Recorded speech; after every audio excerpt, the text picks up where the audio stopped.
Ha guys, let's get more news about Warriors, but first don't forget to subscribe and leave your like. 6 training camp storylines to watch. The start of the Golden State Warriors training camp is right around the corner, and while I wish the Dubs had chosen a less problematic host site for their preseason ramp-up, it's still an exciting time of year. Training camp always starts with a lot of questions, and the hope is that it ends with a fair number of answers, but sometimes it just creates more questions. When camp gets underway, we'll immediately learn of some new questions and storylines as quotes come out, reports unveil new information, and eventually we get to see the team play. Until then, these are the 6 main storylines that I'll be keeping an eye on when camp kicks off. I've written a lot of words about the starting lineup, and I'll write a lot more before all is said and done. It was a topic that hung over the Warriors last year from the second they traded for Chris Paul, and it didn't disappear until the season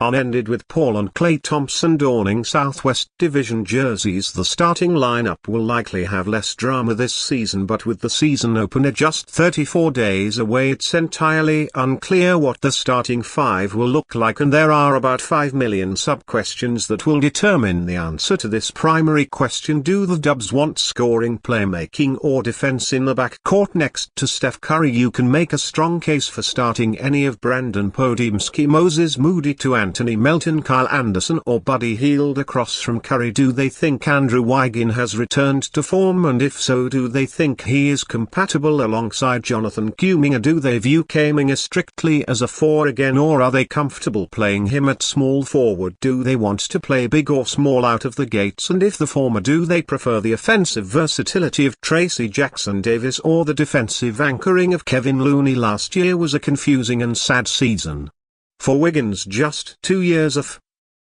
he was elected an all-star starter, he was dramatically down in most statistical categories, and the advanced metric painted him as one of the worst rotation regulars in the entire league. But more than that was how he looked. Wiggins seemed passive and frankly disinterested for much of the season, after being a monster on the glass in the 2022 NBA Finals and declaring that he'd had an epiphany that he could grab a ton of rebounds if he just tried. Wiggins had just 5 games all season with more than 7 boards and finished 11th on the team in rebound percentage. He seemed hesitant to use his athleticism in any area of the game and provided little on defense. Everyone can try to draw their own conclusions for what happened with Wiggins, but if he can't reverse it, the Warriors could be in trouble. I'm not sure how optimistic the Dubs are, given the reports that they were aggressively shopping him earlier this offseason. Whether he's in the starting lineup, coming off the bench, or used in a trade, how Wiggins looks will be a massive storyline over the next few weeks. Rookie center creating two-way contract crunch. The Golden State Warriors spent good money to buy the number 52 pick in June's NBA draft to select Boston College center Quinten Post, but thanks to a money crunch and a roster crunch, actually putting Post on the roster will require some adjustments, and saying goodbye to a player they like. The Warriors ended up with Post through a series of complicated transactions, which started with the team trading Corey Joseph Cash and a 2025 second-round pick for the number 52 pick in 2024. They traded that pick to the Oklahoma City Thunder to get wing shooter Lindy Waters III, and after OKC traded that pick to the Portland Trail Blazers, the Warriors paid the Blazers to get that pick back, but Post is still unsigned merely 3 months later. Anthony Slater reports that it's a function of the NBA's new collective bargaining agreement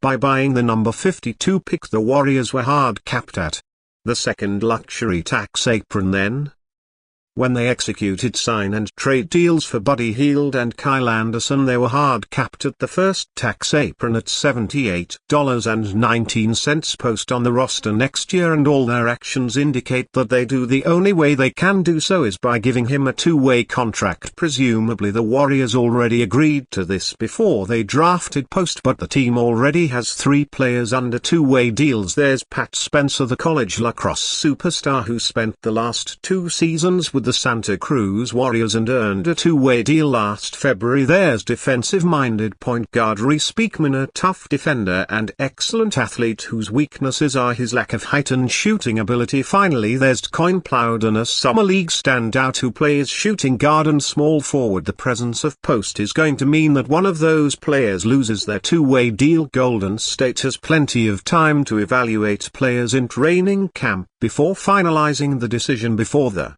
season, the choice might come down to who plays best in the preseason or which of the regular roster players gets hurt. Right now, Plowden looks most likely to be the odd man out. He was the last two-way player to sign, while Beekman signed his deal just after he went undrafted, and Spencer has been in the Warriors system for years. However, there's no guarantee that any of them ends up with a two-way deal. Back in 2022, Golden State released both of their two-way players, Lester Cones and Quinn Weatherspoon, and gave their two-way deals to Ty Jerome and Anthony Lamb. But unless his training camp is a disaster, it's probably safe to pencil and Post for one of the team's 3 two-way deals. It's also important to realize that no matter which NBA players end up working out for the Warriors, there's only room for two-way players who have to have less than 4 years of NBA experience. A trade that shed money could change that, but right now Spencer, Beekman and Plowden are fighting for 2 spots and maybe only 1. Report: Golden